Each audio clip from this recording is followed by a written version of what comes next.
Hello, मी शुभदा जाधव. मी बऱ्याच वर्षापासून किडनीची patient होते.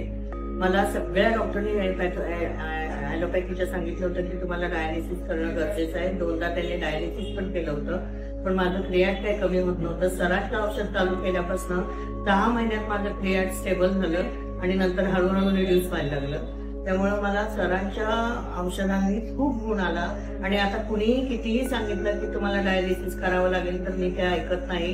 करणार म्हणून सांगते, पण मी सरांचं औषध घेऊन क्रियाट माझं कायम कंट्रोलमध्ये येतं. बीपीही कंट्रोलमध्ये यायला लागलं, शुगरही कंट्रोलमध्ये यायला लागली. मी आधी 80 युनिट इन्शुलिन घेत होते, आता 10 युनिटवर इन्शुलिन आले. माझं एवढा मला फरक पडला. रास्टिक चेंजेस आहेत आणि साईड इफेक्ट काही नाही.